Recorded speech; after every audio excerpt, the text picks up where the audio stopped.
Halo, bagaimana kabar Anda hari ini? Kini saatnya saya Rusdi Maulana mengantarkan sejumlah informasi dari Makassar untuk Anda. Sejumlah berita aktual dan menarik akan kami sajikan untuk Anda. Berikut 3 berita utama hari ini. Sebuah rumah panggung habis dilalap api di Kabupaten Pinrang. Tewas saat ditangkap keluarga bandar narkoba di Kota Makassar histeris. Tradisi pindah patah warnai perayaan Waisak di Kota Makassar.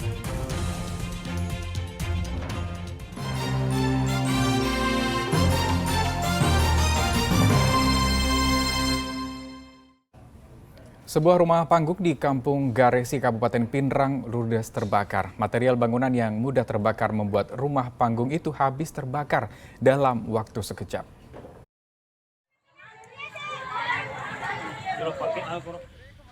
Kobaran api menghanguskan sebuah rumah panggung di Kampung Garesi, Kecamatan Supa, Kabupaten Pinrang pada 15 Mei kemarin.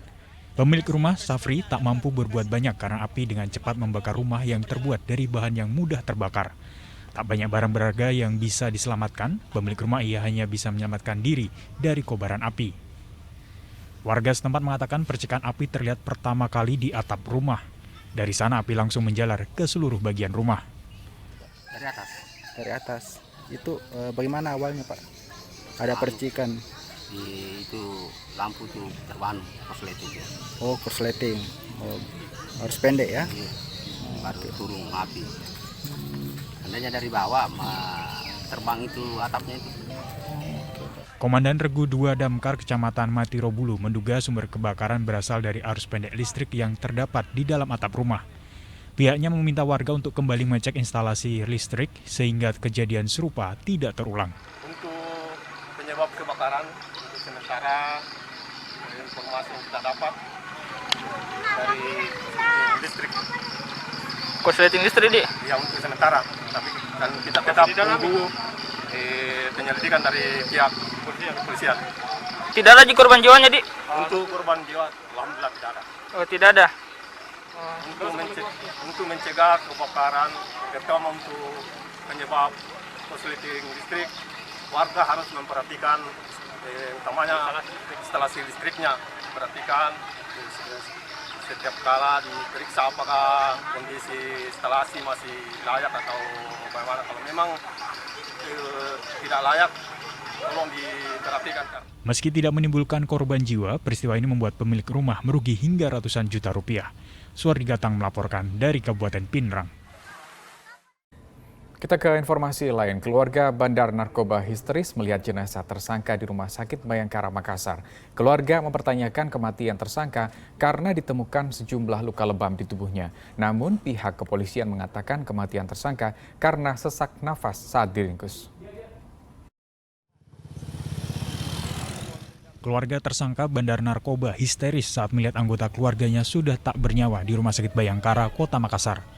Tersangka Arfandi Ardiansah, 18 tahun, dilaporkan tewas saat ditangkap pihak kepolisian karena transaksi narkotika jenis sabu-sabu pada 15 Mei dini hari.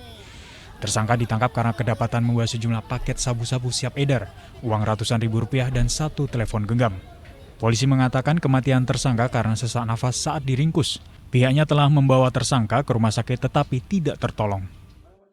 Almarhum ini pada saat kita bawa amankan di posko, kita pengembangan, kendalanya pada saat itu sesak nafas, kemudian kita bawa ke dokes yang ada di wilayah di Makassar untuk melakukan tindakan kepolisian kita, karena pada saat itu dinyatakan oleh pihak dokes meninggal di dalam perjalanan. Namun pihak keluarga tak terima alasan kematian tersangka. Ayah tersangka meminta agar penyebab kematian anaknya diusut karena terdapat sejumlah luka lebam di tubuh tersangka. Saya sebagai orang tua keberatan karena anak saya kan sempat setengah mati dipukul, makanya saya minta ini hasil visumnya biar ada pembuktian bahwa anak saya ini luar biasa anunya. Makanya dari pihak ini Rumah Sakit Bayangkara alasannya 3 hari baru keluar hasil visum. Artinya Artinya Kita sebagai masyarakat itu pasti kecewa. Kinerja kerjanya begini enggak? saya bawa Pak Kapolri agar pelaku ini anggota narkoba yang setengah mati pukul anak saya sampai mati, tolong dihukum. Kalau bisa pemecatan, Pak. Pihak rumah sakit mengatakan hasil autopsi tersangka akan diproses selama 3 hari. Itu diminta oleh penyidik, ya, diminta oleh penyidik, nanti diserahkan kepada penyidik, itu aturannya sudah jelas, ya. Nanti ada dokter juga yang jelaskan juga hasil visum. Ini tapi dulu.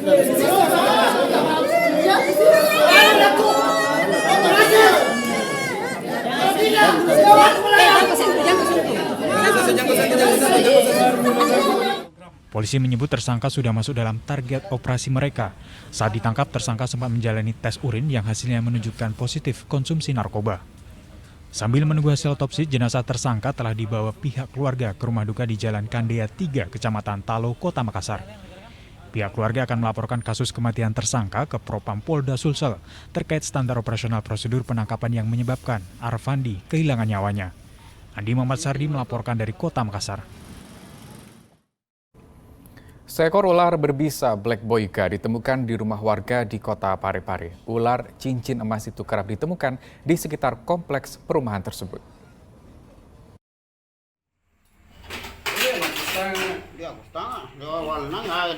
Ular Black Boiga ditemukan di rumah warga di kompleks perumahan Yasmin, Kota Parepare. Kemunculan ular dengan panjang 2 meter ini terjadi pada 15 Mei 2022. Ular berbisa ini terkenal agresif sehingga petugas harus ekstra hati-hati saat akan menangkapnya. Kemunculan ular jenis Black Boiga di kompleks perumahan ini kerap terjadi. Meski sampai saat ini belum ada laporan warga yang terpatok ular, petugas meminta warga perumahan untuk waspada karena ular ini berbisa. Kompleks perumahan Yasmin yang masih banyak semak-semak ini diduga menjadi salah satu habitat binatang melata tersebut. Jenis ular yang kami berhasil evakuasi adalah Black Snake Boiga. Itu termasuk berbisa atau bagaimana? Ya, jadi perlu kami jelaskan bahwa ular tersebut ini banyak endemik di Sulawesi dan kategori ular tersebut itu cukup berbisa. Itu ditangkap di mana, Pak? Ini di perumahan Yasmin, perumahan warga. Di dalam rumah itu? Ya, siap. Untuk ukuran panjangnya sendiri, Pak? Jadi ukuran yang kami temukan kemarin ini kurang lebih 2 meter. Pada Maret lalu, petugas damkar sempat mengevakuasi ular jenis serupa dari kompleks perumahan ini. Bahkan petugas sampai terpatok ular saat proses evakuasi berlangsung. Diketahui ular Black Boiga merupakan satwa endemik Sulawesi. Suwardi Gatang melaporkan dari Kota Parepare. Puluhan ekor sapi menjalani karantina di instalasi karantina hewan Kota Parepare. Langkah itu diambil untuk mengantisipasi pengiriman sapi yang mengidap penyakit, termasuk penyakit mulut dan kuku. Puluhan sapi dikarantina di instalasi karantina hewan kantor stasiun karantina pertanian kelas 1 Kota Parepare. Karantina dilakukan sebelum seluruh sapi dikirim ke Pulau Kalimantan. Hewan-hewan dari daerah sekitar Kota Parepare menjalani karantina selama 14 hari. Kepala Subkoordinator Pelayanan Operasional Kantor Stasiun Karantina Pertanian Kelas 1 Kota Parepare mengatakan tujuan karantina untuk mendeteksi penyakit hewan, salah satunya penyakit mulut dan kuku, PMK. Setelah masa karantina selesai, hewan dinyatakan sehat, barulah diterbitkan sertifikat kesehatan untuk dokumen pengiriman hewan ke daerah tujuan. Seperti biasa, kami melakukan pengambilan sampel darah untuk menguji, mendeteksi beberapa penyakit. Nah, khusus untuk PMK sendiri ini atau penyakit mulut dan kuku, sesuai dengan instruksi dari Badan Karantina Pertanian Kementerian Pertanian di Jakarta, di seluruh Indonesia sama. Bahwa sapi-sapi yang akan berangkat dari daerah lain itu wajib menjalani masa karantina selama paling kurang atau minimum 14 hari. Setelah pengamatan selama 14 hari di kandang, jika masih sehat dan tidak menunjukkan tanda klinis, baru mereka mendapatkan sertifikat kesehatan dan berangkat ke Kalimantan.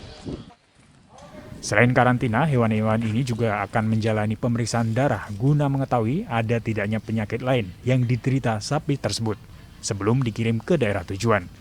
Suwardi Gatang melaporkan dari Kota Parepare.